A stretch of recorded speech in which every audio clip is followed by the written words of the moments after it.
damn kids with their YouTubes and their avocado toast. Okay, Boomer. You kids don't know how good you have it. Okay, Boomer. Hey, Dad, what's the Wi-Fi password? I need to know the Wi-Fi password. Okay, Zoomer. Hello, everyone, and welcome to another episode of OK Boomer, OK Zoomer. I am your host, Ghantt, and with me is Daddysquatch. And this episode is kind of an interesting one. Well, sort of an idea that I've had bouncing in my head, and I guess this subject matter is going to be kind of heavy. Well, we'll try to make it lighthearted, but, there's no awful stuff involved. It's more just reminiscing, because here's the deal. I've thought about, with how the podcast has been going, and we may have only a couple viewers here and there. I still like to do this podcast, and I still plan to do this. It'd be nice, it'd be great if we got there, but I'm not gonna, go out of my way and say, please, I demand success kind of thing. And there's also another benefit to this podcast, which I'm realizing, which is getting to record, conversations with Daddysquatch, to talk about him. And I've always thought about, it's nice to have this channel because I have recordings of conversations that I've had with my father. But I don't have that luxury, of having conversations, recordings, about stories with, I guess the name we'll use is Grandpa Squatch, as well as, Grandma Teddy Bear, or Grandma Bear. And I'm using those names because, they're basically my Daddysquatch's parents, but I want to, have some of those stories set aside, because I think that they were good people, and I want people to remember them, but also, to have those stories in the back of my mind, so I can share them with my kids as well, and, my future family members to have those recordings, to have those stories. So, the idea of the episode is to talk about the elders that we've had along the way, and talk about all the great times that we had together. So, I guess, Daddysquatch, I guess, how would you describe, to the audience, Grandpa Squatch? Because you have more experience, I have experience with him, but you have a lot more experience with him being your father and all. Well, I think that both my parents grew up at a very different time than what we see today. I mean, they grew up during the Depression. A lot of the things that really dictated their lives was things that happened in the Depression, which unfortunately, fortunately, or a lot of things, it's like people don't understand things that people that when they grew up in the Depression, um, and it really kind of, you know, it made, it dictated their lives. I mean, my parents were very much into canning. My parents were very much into not throwing things away. I mean, some of the things sometimes it's like, why do we have all this stuff, or why are you collecting this, or why are you doing that? But you know, both my parents grew up in the Depression where they didn't have anything. I mean, my dad would sit there, and my mom would sit there too. It said, for her, my mother would say, geez, for my birthday, I got a coloring book. That was my birthday present. Or my dad would sit there and say, I had to work 3 or 4 jobs in order to help pay for food for the family. I take a look at myself, yourself, and other people. Growing up in that era, we've never experienced that, and they did. And so it really kind of, some of the things my parents did, I was like, oh, really? But, when you grow up in a time or era where, just the idea of being able to eat was, maybe you didn't get to eat that night. Maybe it was the next night, or things that we don't experience that. I mean, it's like, oh, well, I'm hungry. I'll run down to the, McDonald's or somewhere there. It's like they didn't have that ability. Uh, so it made them, they were hardy people. They were tough people, and you know, I think that it really kind of guided their lives and it guided my life too. So I mean, a lot of the things that I was like, well, how come I didn't get this? Well, I got a lot of good things from my parents, but they did not get a lot of good things when they were growing up. So Yeah, it's like that idea of, having to grow up in that environment, like I remember this is kind of going back, in my, high school days, but learning about like how John Locke has this idea of like the tabula rasa, that every person is a blank slate and that experiences are what form a person into who they are, that kind of thing. And I yeah, that's a imagine good point. that a lot of us are kind of a reflection of our own experiences. Sure. You I know, mean, you know, uh, and it was difficult for my parents because here you sit there and you're in a depression and you're barely making it. You're doing things to survive, and as soon as depression's over or whatever, wham, you're in World War II, which is a completely different set of circumstances that they had to sit there and deal with. Now, my father, he served in the Navy in World War II, and my mother, she was younger, but I mean, she still understood that rations or things that you couldn't get because of World War II. You just got out of the Depression, and then wham, you're in World War II, and you're still basically living in a very sparse environment. yeah, because I was actually watching videos that were discussing like recipes that they would serve in World War II, like they made specifically by the government to sort of like help cut down on food. Like Daddysquatch, you ever heard of an economy loaf? I have not. So tell me about it. An economy loaf, because back in the day, meatloaf was very popular. And I mean, let's be real, meatloaf will always be popular, because who could deny, a slab of meat? But during World War II, they didn't really have access to a lot of meat.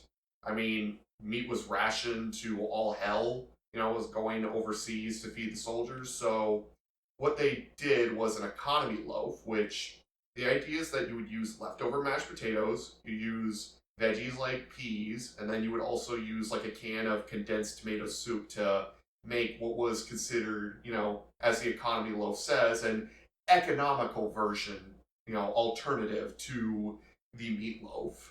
Right. And I mean, they did all that. I mean, they sacrificed in order to make sure that they had, you know, gasoline, they had food, they had materials going for the war effort.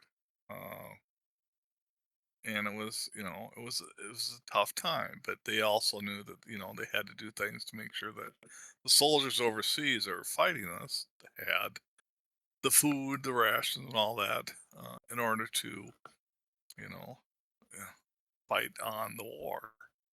This is why I kind of wish that I talked more with grandma about this, because sometimes I've talked about like ideas I've had for like stories, and I think one of them was kind of like a semi kind of black comedy kind of thing, where the idea was like, what would it have been like to be a civilian back in World War II, living the day to day lives? Like, what would your average person have to deal with, with all the rationing and stuff like that? And I guess the idea of the story is that a lot of it would kind of have this bleakness, but then at the end, America, it would go from like the beginning would be like the attack on Pearl Harbor, and then the series would continue on, and it would have like America's first really big victory, and it makes Americans think, that victory is within our grasp, because I imagine at the beginning of the war things weren't so certain. But the Well, idea is that I think that if I had interviewed Grandma, a bit more, I think that she would have told me some stories from her past that could have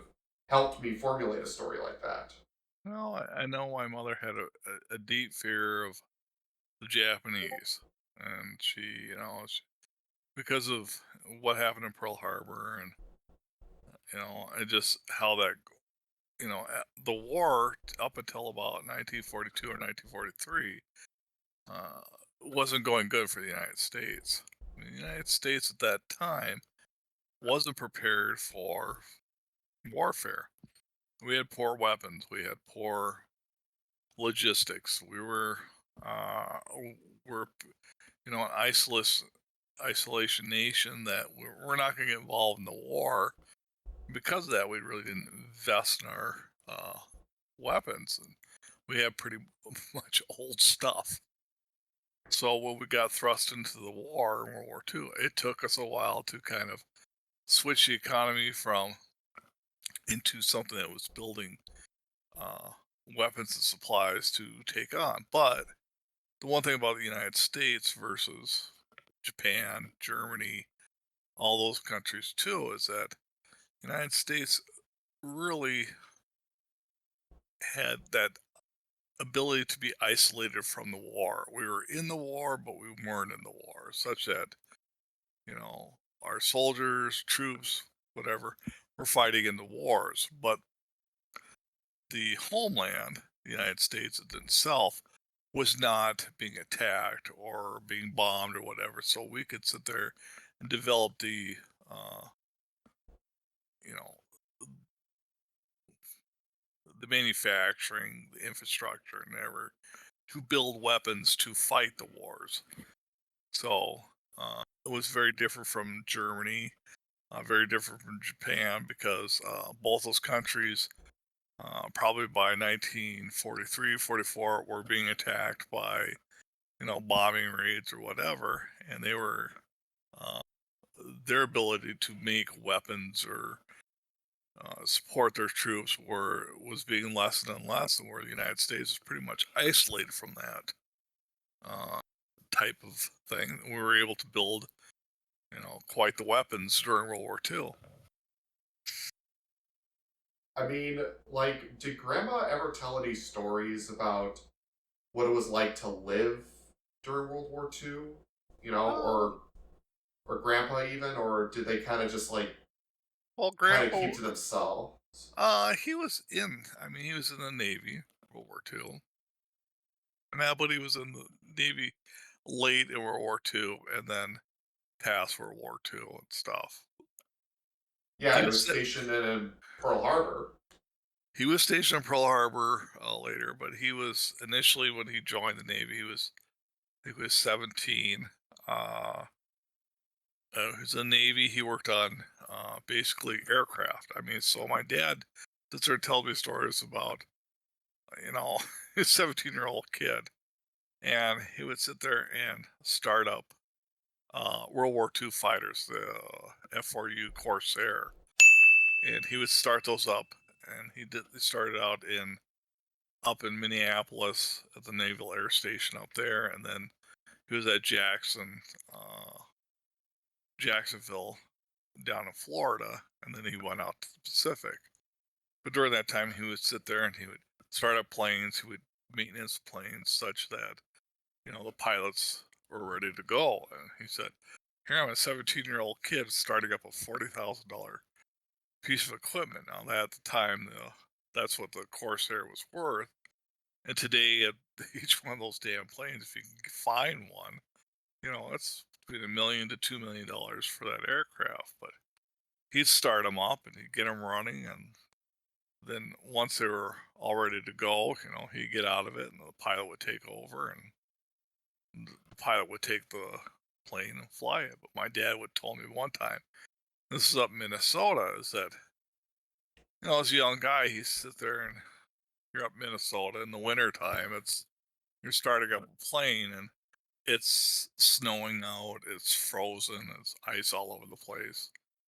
And he said he got into the plane, he got it started up, windshield's frosted over, the plane is, pretty cold. And he's getting it running and stuff, and he's sitting in the cockpit waiting for the heat to finally get into the cockpit and stuff. But he was sitting there for a minute or two, and then all of a sudden he noticed that the control stick, which is what controlled the plane, all of a sudden started hitting him between his legs. I mean, really hard and sharp. And he's like, "What is going on?"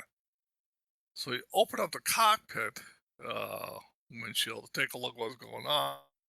Well, what happened was is that one of the guys that he works with, or one of the other guys on the base, had seen that my dad started up this plane. He had the brakes set, but because this is such a powerful aircraft, when it was idling, even though the wheels were locked, it was pulling the aircraft towards the hangar because of the ice on the ground. And the guy went up behind it and was grabbing the elevator of the aircraft. It was flipping it up and down to sit there and get my dad's attention because he couldn't yell at my dad Oh saying, dear "Hey, God. this thing's sitting there, it's gliding right towards the thing." He opens up the cockpit and he sees that he's sliding right into into one of the hangars. He Uh-oh. he shuts off the aircraft and stuff. But I mean, if it's interesting, you should take a look at, and this is what my dad told me, is that more pilots were killed in World War II in training exercises than they were killed by the enemy. That's kind of shocking.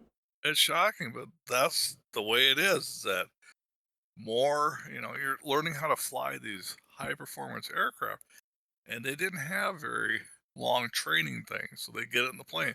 You made a mistake, you were dead. Yeah, plus I imagine, like obviously, you're gonna go, back in my day, we didn't have Microsoft Flight Simulator, but I can imagine, that there wasn't really many training things. It's basically you get in the plane, you learn, you fly, you good. Yeah. You learn or you die. Plus, I imagine America's mindset is that quantity is a quality in and of itself. So it doesn't matter if the training is short. We'll give you the basic training and just throw you into the battlefield and hope that you survive long enough to earn your earn your stripes. That's basically was it. So, I mean, whether it's the Navy, the Army, Marines, that was the way it was done. It was like you were given enough training, and then you were put into back combat. They just didn't have the time. Yeah, and then on Grandma's side of the, like you said that, did Grandma ever have to, change her role? Because you said that, Grandma Bear, as we'll call her, that she used to work on a farm. Like, did she ever have to, do any factory work at the time, or is it basically just maintain the farm? He didn't really. She graduated high school probably 1949, so she knew the war was going on. She helped out on the farm, but she was never like what you said. She never Rosie the Riveter or something like that. She was just worked on her father's farm and helped out. I mean, my mom would tell me different stories that were pretty interesting in what she'd do. It's like at that time, having a tractor, gas powered or diesel powered tractor was a luxury, and not many farmers had them at that time. So we were still doing horses. And, my mom would tell me that in the morning, my grandfather, your great grandfather, would go out there and he would take his horses out there and plowing, cultivating, harvesting, but he would have a team of horses out on the field. But the horses couldn't, I mean, they could only go so long, Yeah. before they get tired and stuff. And what he would do is he would run the horses until that point. My mother would get up in the morning, she'd have her breakfast, she'd go out there. When my grandfather was out there plowing horses or getting the horses, working with them and stuff, she would go out to the barn. And this is when she was just like, you know, 12, 14 years old, she get the horses out there. She would sit there and uh, get them all harnessed up and stuff. These are big draft horses. They're not little, they're not the fancy little horse we go. These are big, huge horses, but she knew how to sit there and take care of them. She knew how to sit there and get them all harnessed up, and she'd harness them up. She'd get them to the barn. She'd give them just a little pat, and the horses knew to go out to the field where my grandfather was. And my grandfather would unhook those horses that were been working all morning and give them a little pat, and they would walk back to the barn. When they get back to the barn, my mom would unhitch all the harnesses and stuff, put that up there, brush down the horses, get them cooled down, make sure they got food, make sure they got water and stuff, but get them back into the pen so they're ready for the next day's worth of work. And my mom was not a large, she was a small person to do that. And it's just amazing. I mean, my mom would tell me about different things that her mother would do and stuff, and different things they would do to smoke hams and to do meat and stuff. That's one of the things that I try to learn how to do too. I think you and I have sat there and we've made like Canadian bacon and regular bacon and stuff. But remember that we do it occasionally. They were doing this constantly. So I mean, like a ham, my mom would say, "Oh yeah," and my mother would put them in the chimney, and she have a little fire going to smoke the ham in the chimney, and she just continuously. So they always had ham. It was a very different thing that we take for granted, running to the grocery store and getting stuff, whereas back then those things weren't in the grocery store. You wanted ham, you had to smoke the ham. You wanted this, you had to make it happen. They had lard, they had flour, they had salt, they had sugar. Past that, you want anything else, you had to make it. Plus, I imagine that, part of me wants to try that ham because I imagine, I don't know, I feel like, you ever feel like that the old fashioned way that people make stuff, has a better flavor profile, Oh, absolutely. I agree with you 100%. You know, you can't have I mean, grandma lived up north, well, we're not going to say where, but, I imagine that, you can't have a good steamed ham without Aurora Borealis. Let's put it this way, there are things that my mother made. To this day, I've tried, and I've tried so many different things. I can't make it like she did. So it's another Simpsons reference that I could use, because Daddysquatch is listening to this and, that one flew over his head. Now I get to use another Simpsons reference, where Principal Skinner is talking about how he was trapped in, a Viet Cong POW camp, and now he was only able to subsist on a simple gruel made from rice and bugs, and he's just like, I tried to replicate the recipe because it was so good, but I just can't get the spices right. Well, it's just my mom. Oh, different thing. Pancakes. She made the best pancakes. And the thing is, it's such a simple recipe. To this day, I can't replicate them, but they're the best pancakes I ever had. Other things my mom made. After Thanksgiving or Christmas, she'd always have a turkey, and then she'd make turkey soup. And Mm. I can't replicate it. I've tried. There's certain things my mom she used to make a Danish dish. It's called evil skeevers. I've tried to make evil skeevers like she did. Ugh, can't do it. I mean, and it's not like it's exotic or whatever. It's just that maybe it's the materials or whatever they used during that time. It's like where they use lard. I didn't use lard. Maybe that's why it tastes so good or whatever. But uh, my mom, like I said, she made some great dishes. I can't replicate. I try. I mean, I made that sheep herder's bread. We've had that before, right? Yes.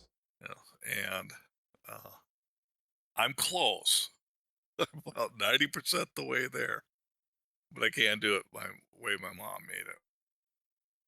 Okay. You know, Um, yeah. So obviously, we've talked about like, because for what I've imagined, grandma and grandpa, they live some pretty impressive lives, like, not gonna say, who grandpa was, but, he was part of the Rose Bowl. Like not gonna say which player, but you did say that, and you do have pictures showing of him, as a player during the 19, what year was it? 52, 53 Rose Bowl? he played in the 1953 Rose Bowl. He was for University of Wisconsin, so he was a football player. And it was funny because he was the oldest member on the team, and the reason he was the oldest member on the team, he was like 5 years older than the rest of the team players. He was in the Navy in World War II, and so when he got out of the Navy, he went to college and he played football. But a lot of the people that were playing football, World War II was over, they were already in college. So he was the old guy, and they gave him grief about that. But he played in there. It's too bad that Wisconsin didn't win that Rose Bowl, but he was in there. Uh, Yeah, I mean, with I guess you could say like the more stories I hear about Grandpa, all I can think of is like Forrest Gump, how he just seems to be involved and just seems to be all over the place. He was there, he was involved at this event. well, I can't see his Forrest Gump, but I mean, my dad was, I mean, he's smarter than Forrest Gump. well, he was I mean, it was a tough life for him growing up and stuff. I know that it was interesting because just a recent thing up here is that um, he had purchased 400 acres of land of northern Wisconsin uh, just for hunting or whatever. His thing was, I'm going to grow Christmas trees. But because he wasn't in the area, he couldn't do that. However, when the trees finally did grow up, he had taken 400 acres that had been clear cut by a paper mill. He bought it dirt cheap, planted all 400 acres. His intention was, I'm going to do Christmas trees. But that never came true. He never was able to share them or get the Christmas trees. However, 30 years later, all the trees had grown up into good trees, and he had actually sold the property back to the paper mill because they wanted the land with the trees on it. And he made some good money on it. So, Okay. but it was interesting because up there he had this old hunting shack, and he got in the hunting shack from your other grandfather. Who I'm going to try to see if I can convince him to do like, because I'm thinking about doing like a part 2 episode with this, but maybe having him as like a guest speaker. Oh God, Although, he would although, he would talk to you for 3 hours. well, I mean, like the thing is, I have suggested the idea, but he seems kind of hesitant because I imagine he doesn't like. I'll have to figure out the technology, but yes, yeah, my grandparents on both sides of the family were good friends, and I'll see if I could get like another episode similar to this one, but have him as like a guest star. Well, you do realize that your mother's parents on that side are my godparents. Yeah, like so for the audience, both sides, my mom's side of the family, my dad's side of the family, they very much interacted with each other long before my parents got married. Like they were good Long friends. long before your parents ever were alive. Yeah.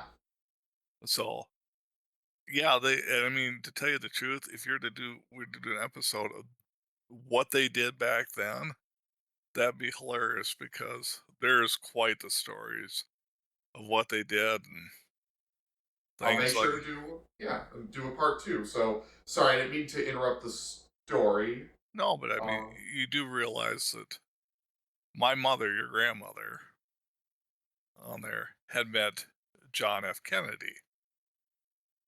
yeah, that's why I was gonna kind of make like the Forrest Gump, reference. How even Forrest Gump met John F. Kennedy.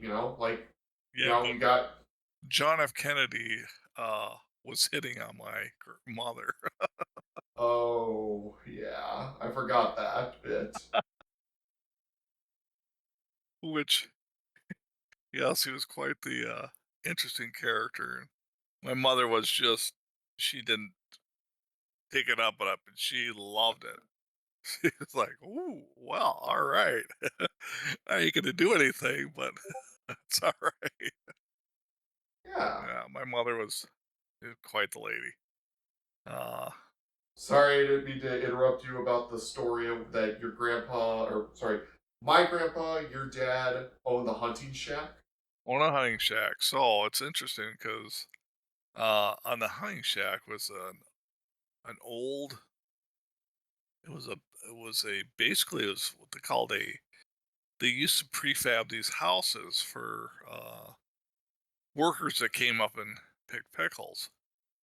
And then both your grandfathers, the one that's still alive today, was able to arrange a cheap purchase of this place. And I found out that these things were basically bolted together.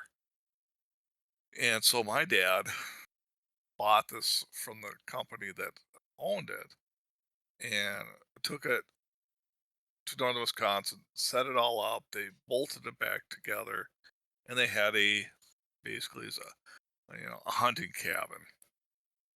But in the hunting cabin, your other grandfather had given my dad a old wooden stove, and that old wooden stove heated the place, but it also was for cooking and all that stuff. And it was quite the stove and stuff. Well, uh, just for the thanks for everybody that I have finally got that old wood stove, and Mr. Gantt and myself are going to be tearing it apart and bringing it back up north. Okay. Yeah, I'll have to set up a date for that. But yeah, like we'll Oh yeah, definitely. And I'll make sure to send some pics, of the old stove. But yeah, because this would be your great great grandmother's wood stove. hmm, So it's a little bit of history. great great grandmother. So I'm trying to think like how old the stove would be. The So stove would be probably late 1800s, early 1900s stove. dang, And there you go. And you may be the proud owner of this stove. hmm, interesting. Well, there you go. But But there again, was also the reason why I brought up the hunting shack was because I remember that there was one funny story involving the shack. oh, which one? The mice? The porcupines? The When Grandpa managed to shoot down a duck. A duck? Like he shot down a bird. Okay, so here's the story that I was told: was that Grandpa, while going bird hunting, he managed to shoot down. I think it was either a goose or a duck. I forget which bird. It was some kind of waterfowl that he was or waterfowl that he was hunting. So he shoots the bird down. Bird lands into, like you were talking about how the cabins were used by migrant workers. They find the bird first. Let's correct it. Okay. Okay. So so your grandfather, my dad, was pheasant hunting. So it was a pheasant. Okay. And he had shot a pheasant, and the pheasant landed into an area with like you said, migrant workers, and they grabbed the bird. And they said, thank you, senors, gracias, gracias for this bird." My dad was like, okay, that was I my mean, bird." it's like, you know what? What was it gonna be mean about it? Like, No, he was.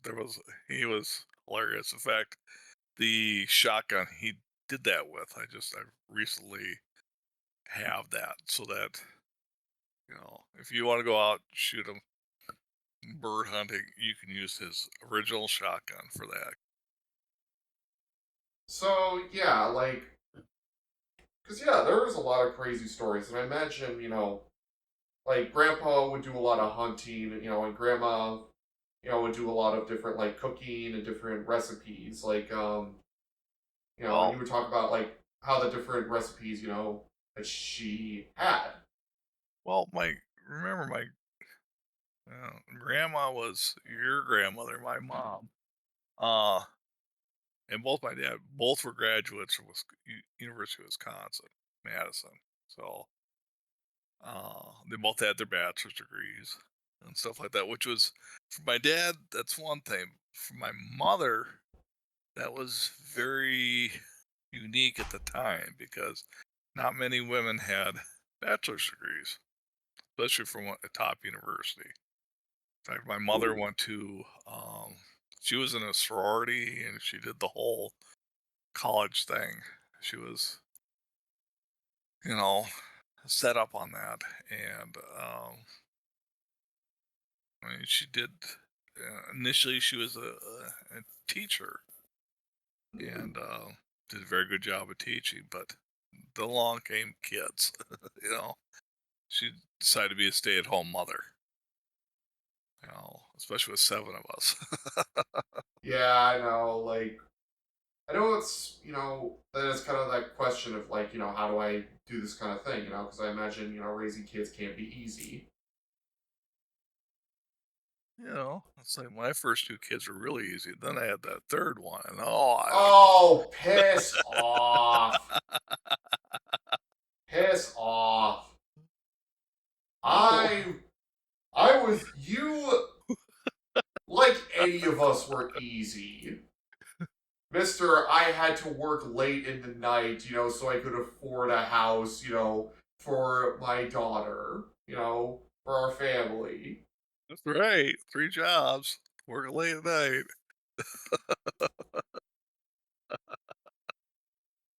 Oh, come on, Ganchard. I had to give you a little grief. Yeah. Which is also another thing that you said that Grandpa did was give you guys grief. Oh, Another story. Like, he why was don't you tell us a few stories of he that? was notorious for giving us grief. So one of the big things when I was growing up was like, ooh, set up the tent in the backyard, pretend we're camping and stuff. So we did that. We'd spend it, 2 or 3 nights camping out in the backyard, like, ooh, we're camping, sleeping bags and all that. But The Dad, backyard we had was fenced in and all that, so it was my but Dad, parents would care. What's that? it's not camping if you're 10 feet from your house. Obligatory SpongeBob reference. It was 11.5 feet. Eh. Sorry. I'm sorry. 11.5 feet. So then it was technically camping, right? Thank you. Not 10 feet. It was 11.5. Anyway, we're sitting out there, and I'd have my friend over. Oh, to know this, I love it. But we'd sit there, we'd have snacks, we'd flashlights, tell spooky stories, and all that. And my dad at that time had a tape recorder. Now you gotta understand something. Way back in the day, and I even today, if I mention the word tape recorder, you're like, "What? What's a tape recorder?" I know what a tape recorder is. Okay. And back then, you have cassette tapes, and you put it in, and you could record music. You could record, your own thing. Well, my dad sat there. He, he sat there, recorded. Where are you? And he sat there and he taped this thing, and then they put it out by the tent while we're sitting there just about ready to go to sleep. And they push play, and we're like, "Who's that? What's that? Where's that?" And all that. And he's up in the house looking out the window. Remember, the house is 11.5 feet away from the tent. he's, he's watching this, and he's laughing. So my dad had a sense of hilarious sense of humor. I remember we were kids and stuff. The big thing about where we grew up was they would always have Navy ships being towed down the river to the city to be basically scrapped. But you Mhm. would see, you'd see a cruiser go by, you'd see a destroyer go by, then all of a sudden there'd be an aircraft carrier and stuff. But these are being towed down the river to be scrapped. But then all of a sudden it's like, oh my God. My dad came in there and said, "Hey, oh my God, guys, there's a battleship being towed down there. You gotta take a look." And we're sitting there getting up, running to the window. We look out the window from my parents' room. There was nothing. There was nothing. And then my dad would look. We were all like, "Whoa, what's going on?" And my dad would go, "April Fools." Oh dear. So he was notorious for that. I mean, you gotta play some jokes, you Oh gotta be the God. guy. So you think I was bad? When you're growing up, you're like, Gulf of Mexico, Dad, Gulf of Mexico. My dad was 10 times worse. So I you're mean, lucky. You only got a light coating. My dad was worse than that.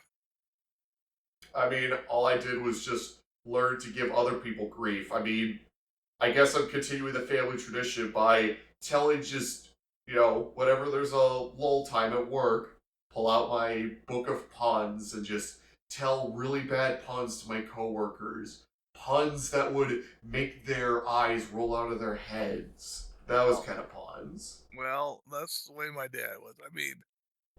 I can remember my dad when we were sitting there and we were younger age. He was a fisheries biologist, so he dealt a lot with things out in the ocean or in the river as far as different things. But he also had access to.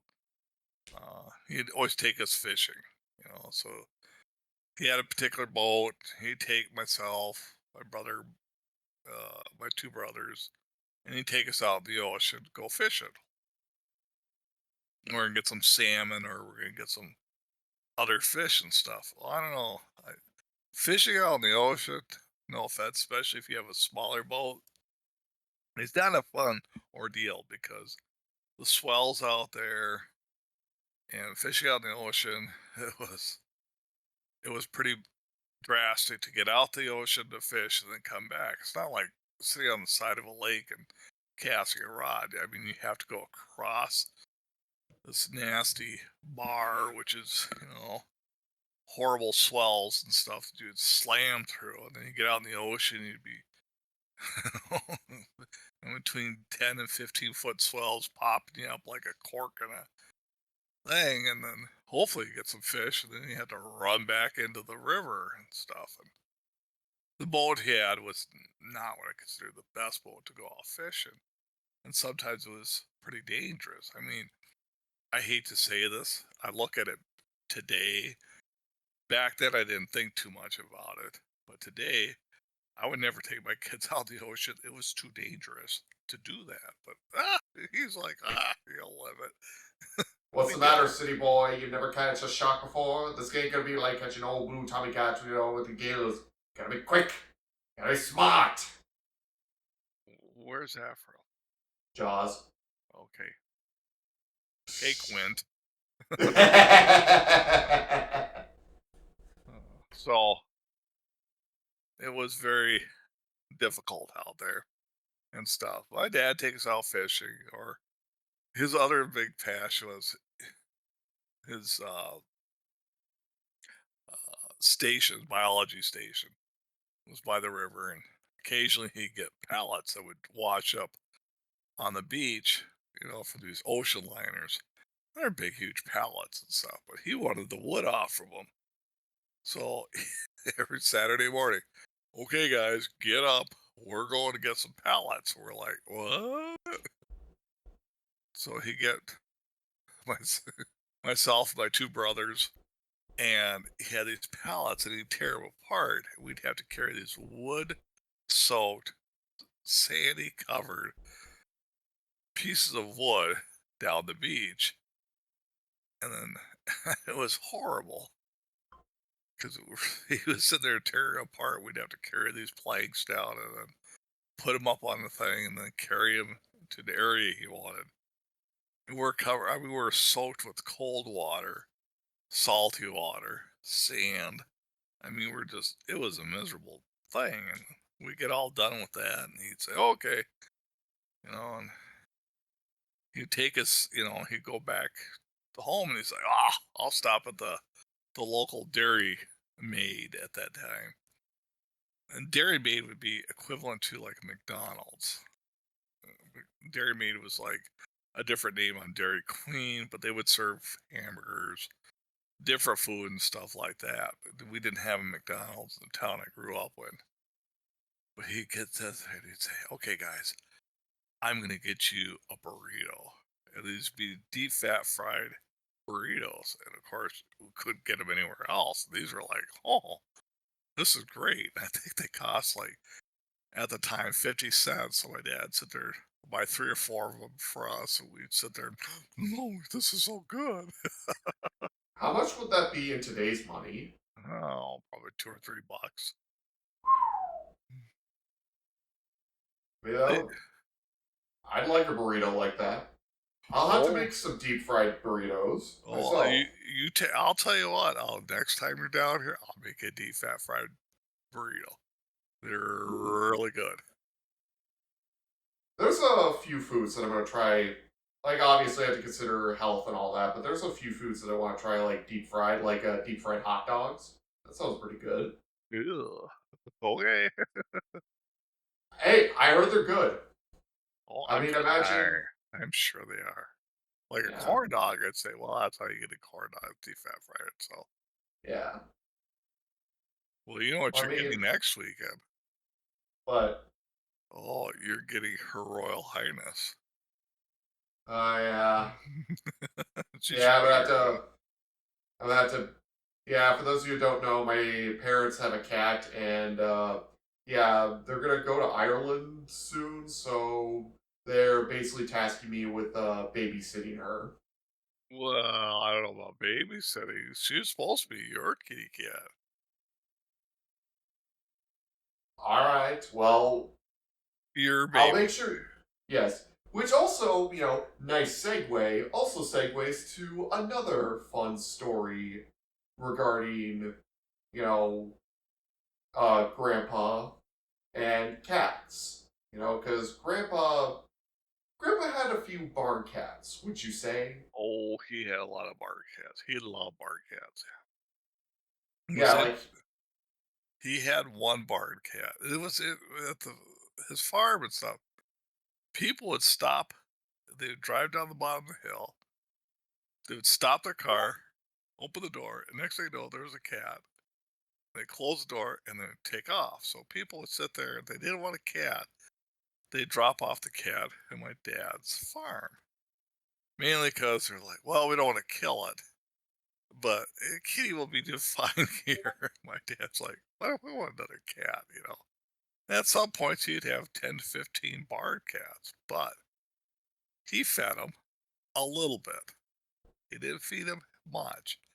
He fed them enough that they would survive, but the intent was he liked kitty cats to hunt around the barn, keep the mice away, keep the rats away, keep all the little critters away. And within 100-yard radius of that barn, there was no rodents or any kind of destructive critters because there was enough little cats. And he fed them and all that, but he had one that he loved. And he used to call that cat White Sox because the cat had 4 white paws.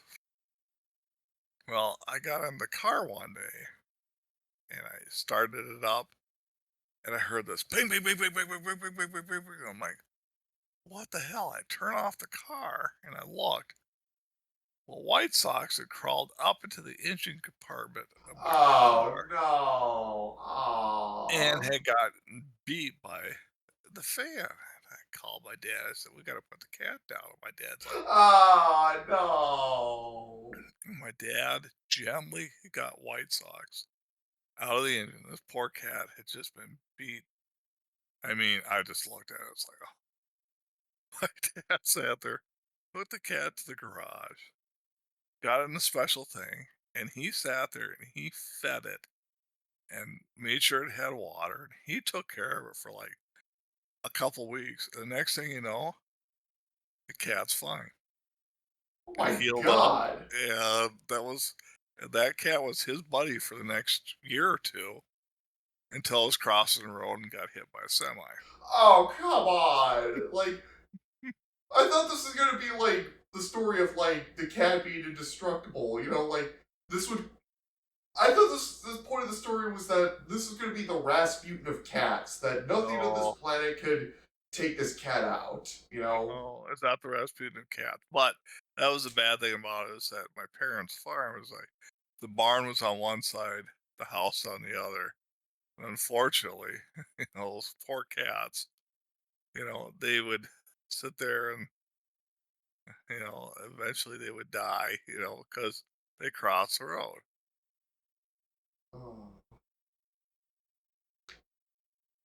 Oh. Well, I mean, the story that I was gonna kind of focus on, which I thought was kind of funny, was with the cats. Like, you want to tell the story about the cats and the Jehovah's Witnesses? Oh, you could do that. Tell me that one. You know that one too. Okay, so for those of you who don't know, my grandma, my grandpa, they're Catholic. They were Catholic, and like they would sometimes have like people like you'd have people coming at doors, knocking, talking about things, and you'd often have like Jehovah's Witnesses, doing the whole door knocking, give a presentation on why you should be a Jehovah's Witness, that sort of thing. And he sees Jehovah's Witnesses, knocks on the door, to talk to him, and they're handing out like pamphlets, their literature is like, hey, we want to tell you about the good news about our Lord and Savior Jehovah. We want you to read all this. And my grandfather had a very funny response to this. Was like, wait here. So he goes into the barn, pulls out one of the barn cats, comes back with the barn cat, and he's like, I can't take your literature for free. So in exchange for your literature, I'll attend your meetings, I'll read your literature. You in exchange, I give you this cat. And the Jehovah's Witnesses are like, well, we don't want a cat. It's like, I can't take your literature without you taking this cat. And apparently you said that because I've heard from people that Jehovah's Witnesses tend to be very gossipy, and I'm guessing this was one of the stories that got passed on to the other Jehovah's Witnesses, and they're like, there's this guy, it's like, there's no way that this guy tried to offer you a cat. Same another set of Jehovah's Witnesses come in, same spiel, same thing happens, and they never came back. You're absolutely right. And said another group came in there because I think the first group sat there and told us, went back and said, couldn't talk to this guy because he was giving us a cat. And he didn't want the cat. So my dad's like, I can't accept it. But within the next day, they came back with the, the higher up representative. The They, elder. okay, I don't know Jehovah Witness, but they came back and the guy said, "Well, I want to tell you about this, all that." And my dad said, "Just hang on a second." He goes, "It wasn't a cat; it was a kitten because they had kittens all Oh. over." But he basically came back, and he came back with two kittens for that guy. And he said, "Here you go. Here's two kittens." And the other two guys were laughing because, see, he's got cats. I can't take any cats. Well, I don't want to take your thing. But yes, my dad had a kind of a interesting sense of humor. Here's another thing too. So back to when they were doing that hunting shack. So they went into town that night, day of deer hunting, and he and a couple of his buddies and your grandfather and stuff, they're at the bar, and they're having a few drinks and stuff. And one of the guys that was in their group was not religious. And they were talking a little bit about the guys, you guys, because they're talking about, hey, we're going to go to church in the morning. Oh, we want to go to church for the morning. And the guy basically said, I don't believe in that. That's just bullshit and all that, blah, blah, blah, blah. And my dad said, well, yeah, can I buy your soul? And my dad basically bought his soul for $1. And the guy's like, well, sure, I'll sell you my soul. Here. I don't have one anyway, so don't worry about it. It's like, well, here's $1. I just put it right here. I bought your soul. And my dad had this piece of paper where he bought this guy's soul for $1. Now, here's an interesting thing. Like, you know how in a lot of, like, wait. Bible... Sorry. What the thing is that the guy, next time he saw my dad, after the deer hunting, they got together, whatever, and stuff, he wanted his soul back. I was like, don't know. I like your soul. And it really, in fact, the guy actually became religious because of my dad buying his soul. So it basically was like, yeah, because I remember you said that Grandpa gave back his soul in exchange for him becoming religious, which... He did. Yeah. Which, here's what I've thought about it. Like, you know how in a lot of, like, the classic story of the Faustian bargain, a person sells their soul to the devil, in exchange for such and such. If you technically own someone else's soul, can you trade that to the devil? Oh, I'm sure you can. You own it. It's like, yeah, I own this other guy's soul. Here, you can take that. I can trade this soul, and then I can still get to go to heaven. I mean, anyone, type it down in the comments. Do you think that this would be a legit deal? Do you think this could happen? Tell us what you think. So is there anything else that you want to say about Grandma and Grandpa? Any other things that you want to tell the audience about them? They were strong individuals. They grew up in a very difficult time in this country's history, and they rose to the occasion. I mean, they came out good people, if a bit kooky. well, I think we're all kooky. God. I'm it runs in the genes. You're kooky, yeah. It's we're all kooky. I mean, we wouldn't be here if we weren't kooky, but they were not. They didn't beat on us. They've kept us fed and all that stuff. There's some things that oh my God, I wish my parents would. Yeah, you take a look at what they lived through, and you're like, oh, I can't sit there and say my parents are horrible people. They were great people. They did the best they could with it that they had. Yeah. And they always it's the thing of all parents. We want to make sure that our kids have a better life than we do. Well, some do, some don't, but we're not going to talk about like abusive parents or narcissistic parents, but generally parents want what's best for their kids. Well, they want it so that, and it's like your mother and I, want to make sure your kids have it better than we had it. And then my parents wanted us to have it better than they had it, and that's what please do that if you decide to have children, at a later time. It's just like, do better than we did it, do better than what you got. It's like, that's great, but don't pamper them. For God's sake, today's kids sometimes are too pampered. I mean, you want them better. Boomer. What's that? Okay, Boomer. Damn right, Boomer. Boom on you. All right, so that was our episode, for Okay Boomer, Okay Zoomer. If you are interested in more episodes like these, you can find episodes on YouTube. You can find them on Spotify. We'll make sure to have other episodes. We're going to try to do this monthly, and yeah. I'll see you guys soon. Let us know, did you like the episode? Did you don't? Just leave the comments down below. We'd really like to hear any feedback. And we'll see you guys next time. Bye.